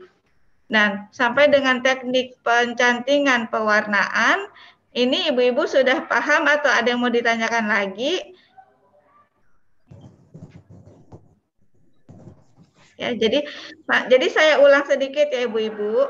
Dari mulai kita ingin belajar batik, peralatan yang kita harus siapkan adalah pola. Pola itu adalah ada pensil, penggaris, penghapus, dan kertas, serta karbon. Dari pola kita akan masuk kepada pengaplikasian ke bahan. Yang kita siapkan adalah bahannya itu sendiri. Bahannya bisa katun primissima atau katun prima. Ukurannya tergantung ibu-ibu mau bikin apa, sapu tangan kah, kain kah, cukin kah, atau selendang atau apapun. Pola yang sudah siap kita tempelkan pakai karbon kepada di kain. Kemudian kita ceplak. Setelah ceplak, hasilnya kita lihat lagi. Kainnya kita bentangkan. Sudah sesuaikah dengan motif yang kita inginkan? Ya. Setelah semua terisi motif kainnya, kita pikirkan pewarnaan. Mau warna apa yang batik yang akan kita inginkan? Biru kah, kuning, atau seperti apapun. Baru kita berpikir komposisi warna yang tadi Ibu Lilis katakan ada 4 warna. Kalau mau kita bikin sistem colet. Kita siapkan dulu warna-warnanya, yang 4 itu warna dasar, kita siapkan. Warna dasarnya, gramasinya nanti saya akan lebih detail lagi. Dan bubuk-bubuk warna tersebut kita campur dengan air, sedikit air hangat, dan kemudian kita kasih air dingin. Sesudah tercampur warnanya, kita coba-coba dulu pada kain yang tidak terpakai. Misalnya kalau orange campuran apa dan apa. Kalau mau hasilnya hijau campuran apa dan apa. Setelah kita lihat pada kain tidak terpakai, warna-warna yang kita pilih itu bisa kita terapkan pada kain sungguhan kita yang sudah kita tadi beri motif. Dan jangan lupa ibu-ibu beli kalau tahap pemula itu canting yang digunakan nomor 2 ya ibu-ibu. Canting nomor 2. Malam, kompor, dan lilin, malam, kompor, dan canting. Bila ibu-ibu kesulitan, ibu hubungi aja kami atau Bu Lilis, nanti akan dibantu untuk diadakan. Tapi kalau mau masih online sampai ibu-ibu paham teorinya, bisa kita nanti lanjut lagi dengan Bu Lilis atau saya sampai ibu-ibu paham, baru setelah itu kita praktekkan. Ya, jadi sampai dengan mencanting dengan menggunakan canting nomor 2, sementara lilinnya sudah kita panaskan di kompor dengan menggunakan wajan. Dan kita mulai mencanting dengan arahan tadi dari kiri ke kanan. Kita isi cantingnya dengan malam, lalu kita titikkan ke dalam kain. Namanya membatik itu kan menitik pada kain. Jadi kita titikkan mengikuti terus motif yang sudah kita buat. Sudah penuh semua, baru kita masuk ke pewarnaan. Warnanya tadi ada 4, bisa kita campur-campur menjadi warna yang kita inginkan. Itu warna colet. Tapi kalau tadi ada yang bertanya, warna celup itu juga boleh. Tapi materialnya agak berbeda. Dan penghasilan warnanya biasanya kurang berwarna-warni. Karena 1 kali celup udah langsung mendapatkan warna dasar apa gitu. Jadi sampai dengan pewarnaan semuanya selesai, didiamkan dulu kainnya ya Bu Lilis. Didiamkan, tunggu sampai benar-benar kering. Biasa kita diamkan 1 malam untuk yang ukuran kain 2 kali 1. Oke, setelah didiamkan 1 malam, benar-benar kita langsung dioles dalam tahap keempat ya, kita oles dengan water glass. Water glass ini seperti ini, cairan agak-agak lengket gitu, agak-agak gatal kalau ke tangan. Jadi kalau misalkan kita punya sarung tangan ya, misalkan seperti ini kita bisa pakai sarung tangan. Ini water glass. Water glass ini fungsinya untuk mengunci warna. Jadi kalau emang tidak kering, nanti kita oles water glass, nanti warnanya berantakan. Tapi makanya kita harus benar-benar pewarnaan kering banget, kering, baru kita oles water glass. Water glass ini untuk mengunci warna supaya nanti begitu dilorot warnanya tidak luntur dan tidak pudar dan tahan lama. Warna. Seperti ini water glass. Cairan agak-agak lengket, agak-agak gatal. Setelah di water glass juga, nanti kita harus didiamkan juga kurang lebih 12 jam. Biar benar-benar water glass ini mengunci kain, mengunci pewarna ke kain. Jadi setelah kita water glass didiamkan selama 12 jam kurang lebih, paling lama 12 jam, baru kita dilorot. Namanya pelorotan, tahap kelima pelorotan. Jadi tadi water glass-nya menggunakan kuas ya Bu Lilis? Ya, menggunakan seperti ini Bu. Saya selalu pakai busa untuk cuci piring. Kita ikutkan sama sumpit. Kenapa nggak pakai kuas? Kenapa Bu? Kalau pakai kuas kan kuas itu terlalu besar ya Bu. Sedangkan kan pola kita ini rumit sekali, banyak lika-likunya. Jadi itunya udah gitu kan kuas itu ada serabut-serabut ujungnya kasar-kasar gitu ya Bu. Jadi takutnya meruntuh pola kita yang ada di sini gitu. Oke, jadi ibu-ibu lihat kalau pakai kuas biasanya ada serabut-serabut yang nantinya bisa rontok dan mengganggu pewarnaan pada kain kita, Bu Ibu. Jadi kita pilih kayak seperti spons yang kita ikat pada, ini masih manual, kita ikat pada sumpit ya Bu Ibu. Jadi makanya kenapa kita jadi wanita itu harus kreatif ya, kita harus kreatif. Jadi apa aja yang di rumah yang kita bisa lakukan, kita bisa pakai, kita gunakan. Jadi Bu Lilis menggunakan sumpit bekas, diikat dengan spons, baru kita celupkan pada water glass, dan tadi kain yang sudah ada warnanya kita bentangkan, diikat kanan kirinya, ada 4 sisi, baru kita kasih water glass. Begitu ya Bu Lilis? Nah, dibentangkan kebetulan kita kan ada itu tuh gawangan. Jadi istilahnya kita ikatkan kiri ke kanan, semua kita ke gawangan, jadi kita tinggal oleh. Kalau untuk yang ukuran kecil, kita bikin ke kayu biasa. Kecil seperti ini, kayu nih, kalau ukuran yang kecil nih, kita ke kayu, kita paku yang ukuran yang kecil. Kalau untuk yang besar, yang ukuran 2x1, kita kebetulan sudah punya gawangan juga. Jadi tinggal kita simpan ke gawangan. Gawangannya seperti ini. Kita udah punya, nanti kayak ini kita rentangkan ke gawangan, kita ikat. Sebentar ya Bu, kita ambil dulu contoh.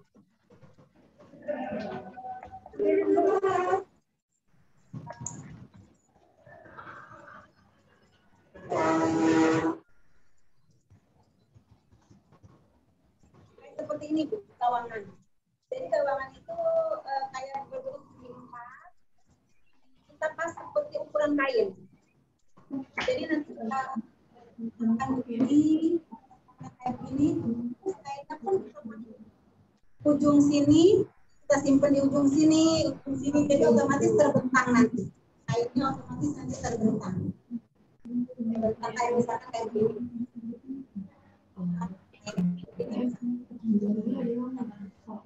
Seperti ini kainnya. Jadi otomatis kita simpan kayak gini aja, kita langsung siap mewarnai water glass kita seperti ini. Bu Lilis, saya mau tanya ya, kalau misalnya kita tidak punya gawangan, apakah ada cara lain dalam memberikan water glass, Bu Lilis? Pakai bangku bisa Bu. Saya kebetulan kalau misalnya darurat kan kebetulan jadi istilahnya saya punya kayu aja kasok nih. Kasok harus ada 4 buah kasok. Jadi kita paku aja, kasok kita paku, nanti di bawahnya kita tatakin sama batu bata. Jadi biar jangan nempel ke lantai. Jadi tidak boleh menempel ke lantai ya kainnya ya? Iya, supaya tidak nempel ke lantai. Soalnya kan water glass juga Bu, kalau nempel ke lantai kan maksudnya kotor ya. Jadi istilahnya harus ada jaraknya, bahwa jadi biar nggak nempel juga. Pokoknya apa yang ada di rumah atau yang kita bisa pergunakan ya kita pergunakan. Oke, jadi dalam hal ini kita sebagai ibu-ibu di rumah atau sebagai wanita juga kreatif dalam menggunakan peralatan yang kita miliki. Nah, kata Bu Lilis, kalau kita tidak punya gawangan, kita bisa menggunakan kain kasok atau kayu. Kasok itu kayu. Kursi, kaki kursi kita ikat. Kayu kursi. Kayu kursi di 4 arah diikat, ditempelin batu bata begitu. Iya. Jadi intinya pokoknya jangan sampai itu kain menempel pada lantai ya. Betul Bu. Oke. Jadi setelah dikasih water glass didiamkan berapa lama Bu? Paling lama 12 jam harus. Soalnya nanti biar hasilnya juga bagus. Oh gitu, jadi pewarnaan tadi pun didiamkan 12 jam, kemudian water glass 12 jam, ya kan? Jadi Bu Ibu, kenapa batik tulis itu prosesnya panjang? Karena si pengrajin itu melakukan atau mengerjakan benar-benar dengan ketelitian. dan membutuhkan waktu. Seperti pewarnaan pun harus lama, kita diamkan. Kemudian nanti water glass pun harus punya waktu. Setelah water glass apalagi Bu Lilis, sorry. Setelah selesai di water glass ya misalkan udah 12 jam. Kita mulai pelorotan. Kompor pelorotan itu yaitu untuk melorot lilin yang tadi menempel di kain dan melorot semua water glass yang nempel di kain. Jadi siapkan kompor, siapkan panci, kita didihkan air di panci sampai benar-benar mendidih. Setelah mendidih, kita matikan kompor dan masukkan ini soda as. Soda as. Soda as ini untuk supaya begitu rontok lilinnya dari kain tidak lengket dan tidak menempel. Ini untuk menghilangkan lilin-lilin yang menempel di kain tadi. Setelah kita masukkan water glass, aduk-aduk biar larut nih soda asnya nih. Soda asnya kita masukkan ke panci yang tadi air mendidih. Kita aduk-aduk biar larut. Baru kita celupkan tadi kain yang sudah kita water glass. Oh, jadi ada panci berisi air, kemudian dimasukkan ke dikasih soda as. Dimasukkan soda asnya nanti setelah airnya mendidih, Bu. Mendidih banget. Oh, jadi panci air terus tunggu mendidih dulu, kasih soda, terus baru kainnya dimasukkan. Kainnya dimasukkan. Tapi cara memasukkan juga tidak langsung cemplung begini ya. Tidak cemplung begini. Jadi kitanya berdiri, kitanya seperti ini kan, ini sepertinya ember nih, kita ember apa panci yang tadi, panci. Kita masukinnya dari awal pertama dulu, dari ujung. Dari ujung dulu kita masukkan pelan-pelan gini, tidak boleh langsung diputar-putar, pokoknya langsung pelan-pelan, terus tiba-tiba turun, terus kira-kira udah setengahnya, baru diambil yang paling bawah, balik lagi yang tadi yang atas yang belum. Kita aduk-aduk di air yang tadi yang ada soda asnya. Terus setelah kira-kira kita lihat lilin ini udah lengkap semua, udah nggak lama-lama ya, mungkin kurang lebih 2-3 menit atau 2 menit juga nggak lama diaduk lilin yang tadi. Nah, airnya kalau benar rontok lilinnya, baru kita angkat ke air yang banyak yang langsung ngocor dari keran airnya. Kita melorot kebersihan. Air mengalir ya? Iya, air yang melorot dari keran di ember yang gede, kita simpan begini. Terus cucinya juga kita nggak dikusap-kusap, nggak dikucek-kucek. Kita secara lembut nyucinya begini, kita usap-usap aja begini. Usap-usap begini. Cara mencuci batik. Terus kita langsung balik lagi, lihat lilinnya rontok semua bersih. Setelah itu kita buang, air yang satu bilas lagi. Biasa saya pakai 3 kali bilasan. Selesai bilas, tidak diperas ya Bu. Boleh dibrik segini saja, gini-gini, langsung kita jemur. Jadi tidak diperas.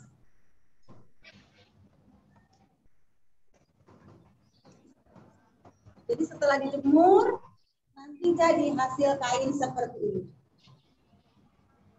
Jangan kena panas juga ya dijemurnya, cukup kena angin-angin aja. Tidak di tempat panas. Cukup dikena kering karena angin. Jadi kain seperti ini.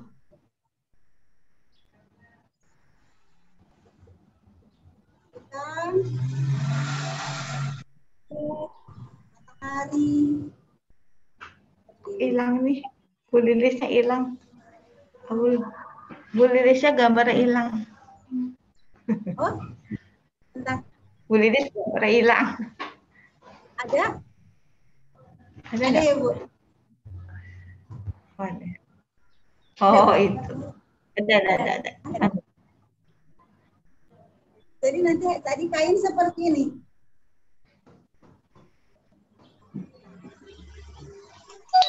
Jadi cara tidak diperas, tidak dipucuk, dan tidak dijemur di tempat panas. Waktu pewarnaan juga tidak dijemur di tempat panas, di water glass tidak dijemur di tempat panas, jadi kering karena angin dan karena waktu aja keringnya. Oke. Jadi Bu Lilis kita review kita ulang dulu yang mengenai dari water glass ya biar clear ya. Jadi setelah bahan diwarnai tadi kita akan memberikan water glass dengan membentangkan bahan dan bahan tersebut jangan sampai menyentuh lantai. Kita akan mulai memberikan water glass. Water glass itu adalah salah satu material yang bisa kita gunakan untuk menguatkan warna pada kain batik. Kita memberikannya dengan Bu, tadi ada pertanyaan katanya cara ngewarnain dasarnya terlewat. Proses warna dasar, oke, coba dijelaskan. Proses warna dasar itu ya setelah yang motif-motif ini diwarnain, tunggu kering. Jangan kalau kita masih basah kita ngewarna dasar ya. Soalnya dia volume air di sini masih ada. Otomatis kalau ketimpa warna dasar lagi, nanti dia akan tercampur. Jadi nanti hasilnya akan jelek. Antara dasar dan warna motif ini nanti kecampur. Jadi nanti setelah kita ngewarnain dasar ini, tunggu warna yang di motif, yang di bunga-bunga atau yang di ikan itu kering dulu. Setelah itu baru kita kasih warna dasar. Warna dasar suka kita maunya warna apa, kuning atau merah atau hijau atau hitam.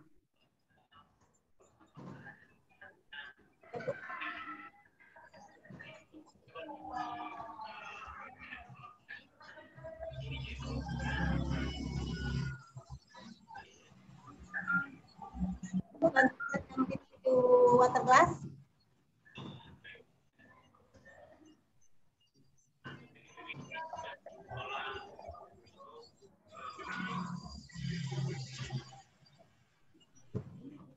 Bu Lilis signalnya kurang bagus, coba kan signal Bu Lilis. Kenapa Bu? Signalnya putus-putus ya. Iya. Sinyal di sini bagus. Ibu kedengaran jelas. Sinyal saya kurang jelas Bu, suara saya. Oke, sekarang sudah jelas. Oh iya Bu. Jadi Ibu Lilis coba dari yang terlewatkan tadi, dari yang terlewatkan tadi mewarnai pada dasar. Oh ya, untuk yang tadi terlewatkan warna dasar, kita setelah mewarnai yang motif yang kita bikin, yang kita pola tadi,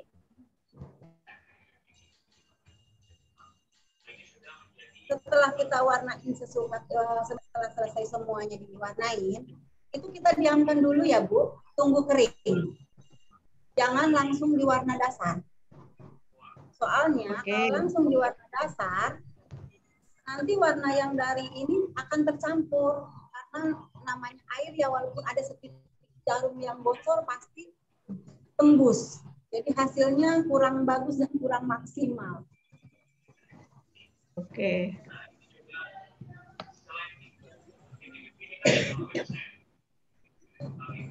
Setelah semua baru water glass ya Bu Lilis? Iya betul, Bu. Setelah kering baru di water glass. Jadi nunggu. Saya ada pertanyaan Bu Lilis. Ya Bu. Apakah dalam pewarnaan kita melalui motif yang kita canting atau tidak usah melalui atau ditumpuk? Jadi kan Ibu mencanting kan, motifnya dicanting. Waktu mewarnai kena cantingannya itu tidak masalah atau bagaimana? Kalau saya dan teman-teman semua, saya tidak pernah melewati dari cantingan, Bu. Jadi cantingannya kita tidak warnain. Soalnya gini, kalau kita warnain cantingan tersebut nanti dia entahlah yang masuk ke bola atau dia masuk ke dasar warnanya gitu. Jadi justru itu kenapa kita canting itu untuk membatasi antara warna dasar atau warna yang satu dengan warna yang lain. Gitu. Jadi, Oke, baik. Jadi dengan kata lain, waktu mencanting tidak boleh bocor ya, harus nyambung ya, Bu. Ya, jadi betul. Dalam mencanting harus hati-hati dan itu harus terus tersambung, tidak boleh terputus karena nanti ada serapan warna yang keluar dari cantingan sehingga membuat warna yang kita inginkan sedikit seperti ada nodanya. Jadi waktu ibu-ibu mencanting harus hati-hati, benar-benar teliti, jangan sampai ada bolong-bolong sehingga waktu mewarnai ada warna lain yang masuk ke warna yang kita misalnya biru. Karena cantingnya bocor, jadi kecampur sama warna dasar, jadi warnanya jadi berantakan. Jadi mencantingnya tuh benar-benar harus teliti dan hati-hati. Ya. Oke, setelah water glass tadi gimana Bu Lilis? Setelah di water glass tadi, didiamkan dulu ya Bu, kurang lebih 12 jam. Setelah 12 jam baru kita pelorotan. Dalam pelorotan itu harus siapkan kompor, panci yang berisi air, ya kurang lebih air kalau untuk satu kain ini, airnya kurang lebih 4 liter lah. Oke. Liter lah air. Terus kita kasih, setelah direbus, air direbus, mendidih banget ya Bu ya, sampai benar-benar mendidih. Kita nggak apa-apa matikan kompor. Langsung kita masukkan soda as. Soda as ini untuk satu kain kita ambil 2 sendok makan. Tapi meres ya Bu, tidak muncul. Satu kain. Ya. Soda as. Setelah kita masukkan soda as, baru kainnya itu kita tadi yang mendidih dan sudah kita kasih soda as. Sekarang tidak langsung sekaligus kan ya Bu? Jadi harus pelan-pelan dari ujung dulu, dari ujung. Masukkan pelan-pelan, kita goyang-goyang pakai kain atau pakai kayu atau pakai apa, karena panas kan airnya kalau pakai tangan.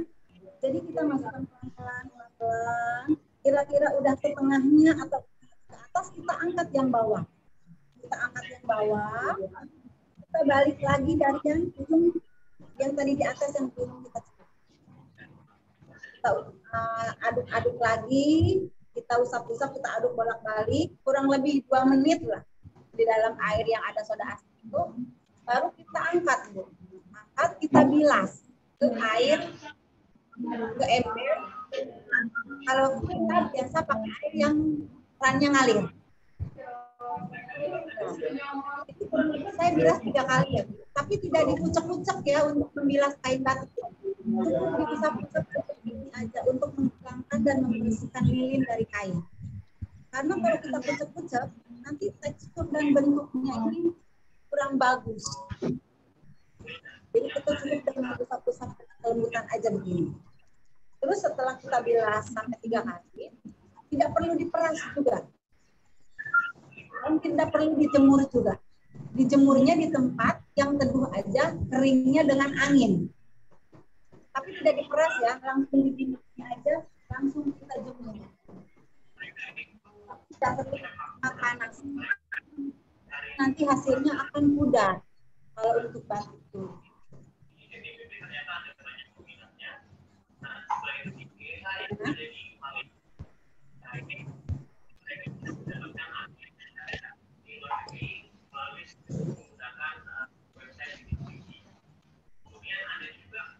Kamu di toko ya?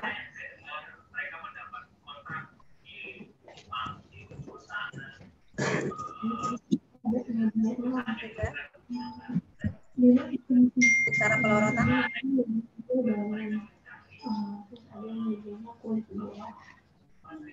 Ada yang medianya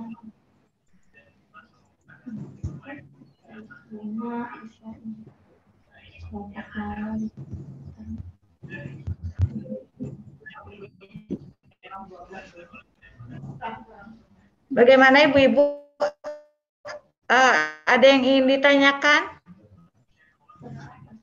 Ya, silakan. Ini ada yang izin off kamera, signalnya kurang stabil. Ya, nggak apa-apa. Yang penting begini. Yang penting hari ini materi yang disampaikan harus bisa dimengerti. Kalau misalnya tidak mengerti, silakan bertanya biar kita bantu untuk menjawab bagian-bagian yang terputus karena signal. Jadi kalau untuk secara keseluruhan, sekali lagi Ibu-Ibu tidak usah khawatir. Nanti kita akan berikan secara soft copy-nya. Kalau Ibu-Ibu ingin, tolong hubungi kami aja. Dalam offline kali ini, pelatihan offline kali ini, jika ada yang kurang jelas, silakan bisa ditanyakan kepada saya atau Ibu Lilisnya langsung. Atau bisa datang langsung Bu ke galeri kita, misalkan.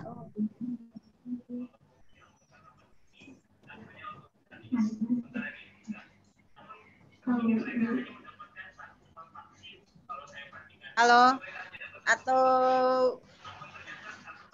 bisa langsung datang ke galeri kita di Rusunawa Tambora.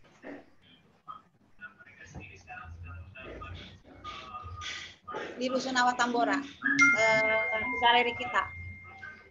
Maaf, HP saya lowbat. Ini galeri kita ya.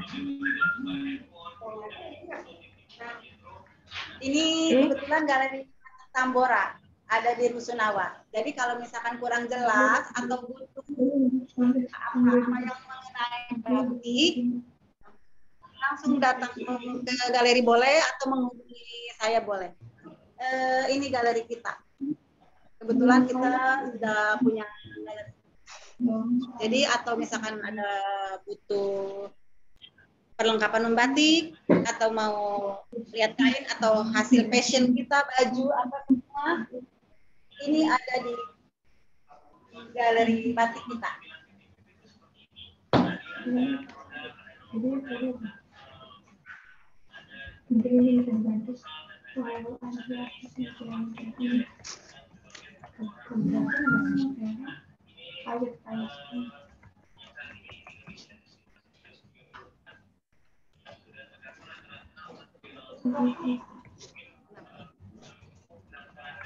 Halo Bu.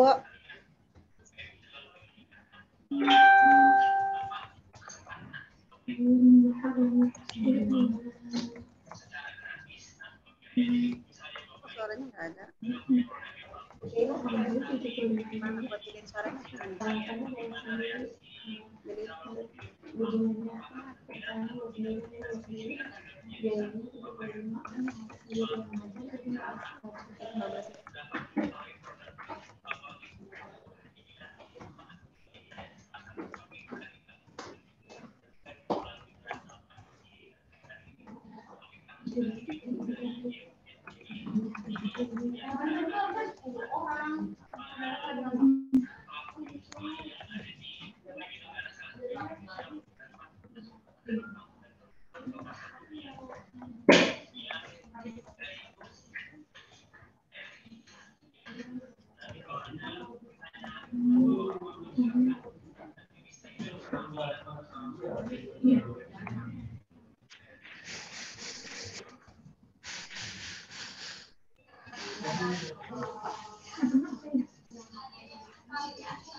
Suaranya masih terdengar nggak ya?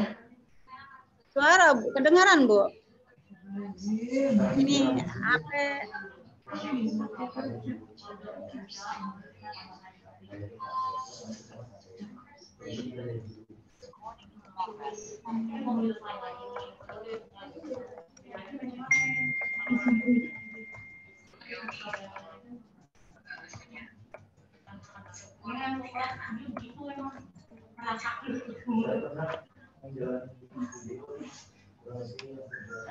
Ada yang mau ditanyakan lagi, Ibu-ibu, untuk pelatihan batik tulis ini?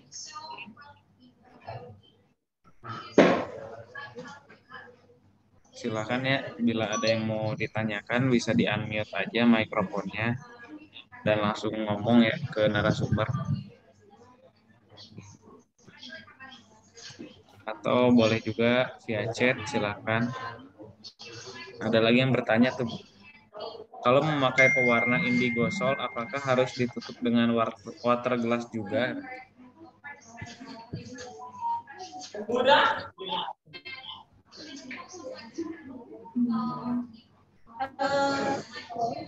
Ya, terima kasih. Kalau tidak pakai water glass, tapi pakai khusus ada warna penguat warna seperti juga. Jadi tidak memakai water glass. Panggilin Aulia dong.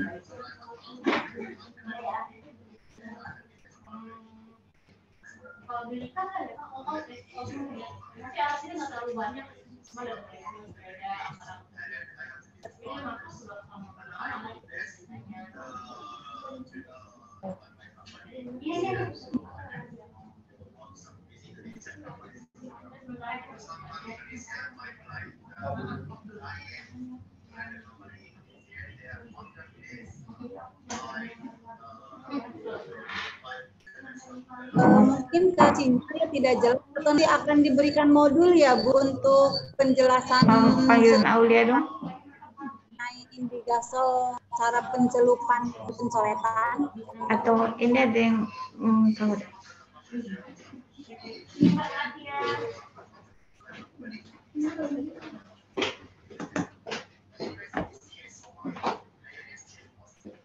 Nggak ada suaranya.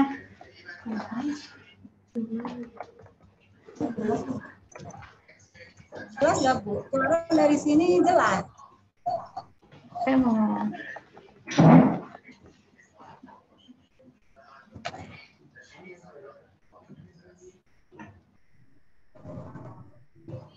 Tes.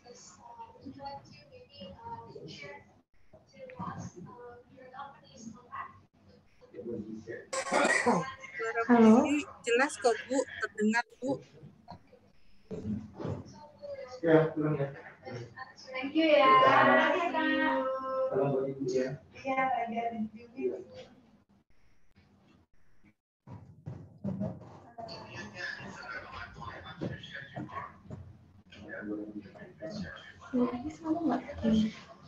Halo.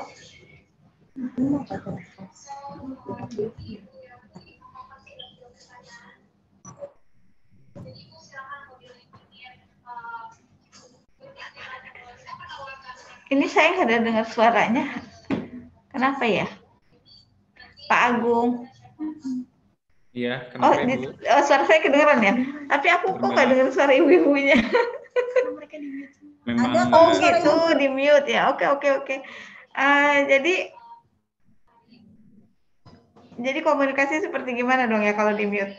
Jadi prinsipnya seperti itu ya Bu, Ibu semua ya. Karena ini suaranya di mute semua, jadi saya nggak dengar suara teman-teman di sini. Prinsipnya seperti itu dalam berlatih membuat batik tulis. Dari awal sampai akhir kita akan bikinkan modulnya, tapi kurang lebih yang seperti tadi Bu Lilis sampaikan adalah pertama kali peralatan yang harus kita siapkan antara lain pensil, kertas, karbon, penggaris, penghapus. Kemudian masuk kepada bahan, yaitu bahannya bisa primissima atau bahan prima. Kemudian masuk lagi kepada alat canting. Alat canting itu ada beberapa macam ukuran. Jadi Ibu bisa pakai ukuran yang nomor 2 saja. Kemudian perlu wajan untuk memanaskan lilin atau malam. Setelah itu perlu kompor. Kompor boleh kompor minyak atau kompor listrik. Jadi tergantung di rumah adanya apa yang bisa digunakan. Wajan pun bisa wajan bekas. Jadi canting malam bisa kita beli, tapi kalau peralatan lainnya pakai yang ada aja di rumah ya. Setelah itu baru mulai mencanting dengan step-step seperti yang tadi Bu Lilis ajarkan, yaitu mengisi malam, caranya dari kiri ke kanan, kemudian mulai mencanting pada motif-motif yang sudah kita buat. Ya. Setelah itu sambil kita mencanting, kita siapkan dulu bahan-bahan pewarnaannya yang tadi kita gunakan adalah bahan remasol. Remasol itu nanti arahannya kita harus memerlukan water glass untuk menutup warna agar lebih jelas. Kalau mau pewarnaan menggunakan bahan indigosol itu tidak perlu lagi water glass. Jadi water glass itu dibutuhkan untuk cara warna dengan bahan remasol.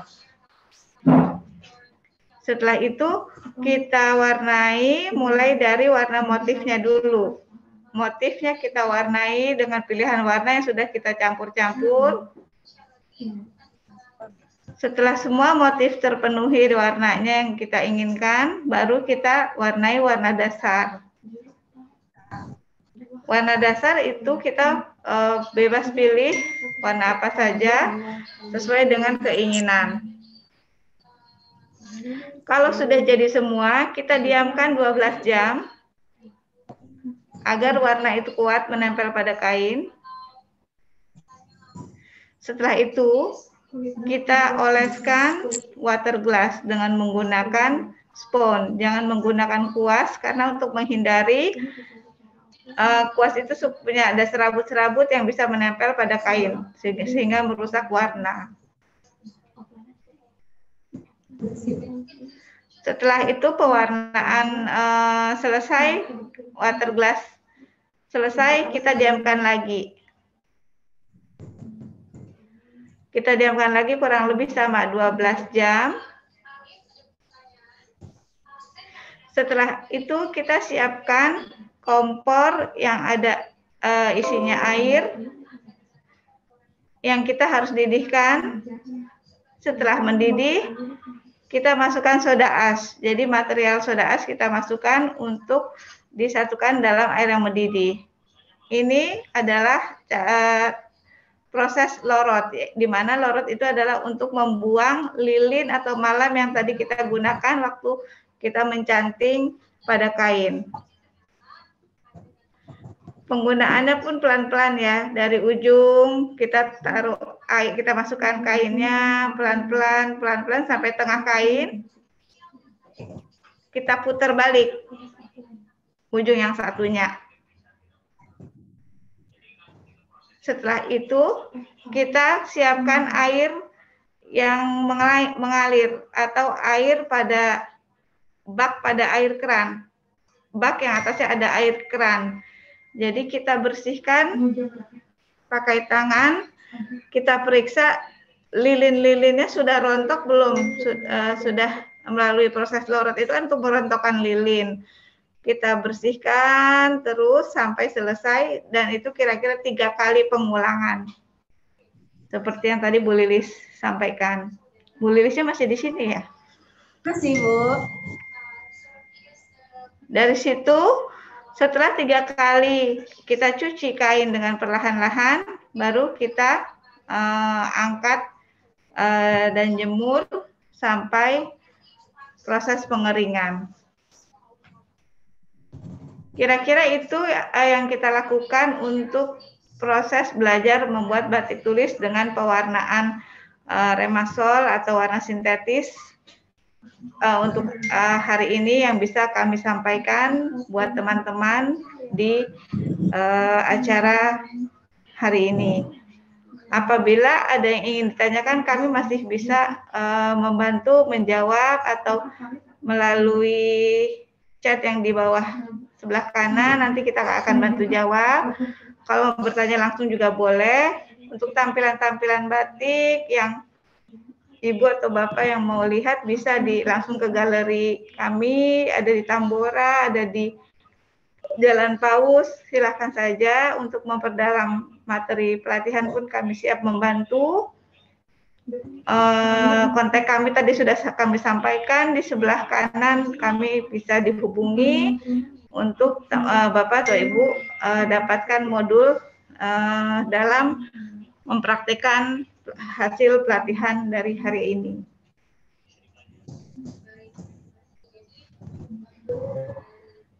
Kira-kira seperti itu dari kami. Kita kembalikan kalau sudah tidak ada yang bertanya. Kita akan kembalikan acara ini kepada Mas Agung dari Rumah BUMN Jakarta Pusat. Silakan Mas Agung. Baik, terima kasih banyak Ibu Lili serta Ibu Lilis ya atas pemberian ilmunya dalam membatik ini. Sebelumnya saya mau ucapin maaf ya, mungkin banyak kendala teknis ya di sini ya, karena memang resiko virtual seperti ini sih, apa namanya itu terutama masalah jaringan ya, sehingga mungkin bikin pelatihan ini kurang begitu efektif ya. Nah, tapi jangan khawatir, semua Zoom ini saya record dari awal sampai akhir, nanti akan kita upload di YouTube Rumah BUMN TV. Jadi nanti Bapak Ibu semua bisa melihat tayangan ulang dari record Zoom yang sekarang, biar bisa mencatat poin-poin yang mungkin terlewatkan. Kemudian tadi kenapa kita online? Karena di tempat kami itu belum bisa mengadakan pelatihan offline lagi ya. Nah, rencana itu memang awalnya kita mau mengadakan pelatihan offline, cuman belum dapat izin lagi sehingga kami terpaksa harus online lagi. Nah, di sini bisa dilihat ya Bapak Ibu sebelum saya tutup ada di kolom chat. Di sini ada nomor Ibu Lilis serta Ibu Lilis, mungkin bisa di-save barangkali ada yang mau praktik lebih lanjut langsung dengan narasumbernya. Sekali lagi saya ucapkan terima kasih kepada narasumber adalah Ibu Lili sama Ibu Lilis atas sharing ilmunya ya pada pagi hari ini. Dan juga saya ucapkan terima kasih kepada Bapak Ibu semuanya atas antusiasmenya mengikuti pelatihan membatik pada hari ini ya. Nah, pokoknya tunggu aja di YouTube, nanti akan saya upload. Nanti Bapak Ibu semuanya bisa melihat tayangan ulangnya, mencatat, dan langsung mempraktikkan. Akhir kata, saya ucapkan Assalamualaikum warahmatullahi wabarakatuh. Selamat siang semuanya. Waalaikumsalam warahmatullahi wabarakatuh. Warahmatullahi wabarakatuh. Waalaikumsalam warahmatullahi wabarakatuh. Waalaikumsalam warahmatullahi wabarakatuh.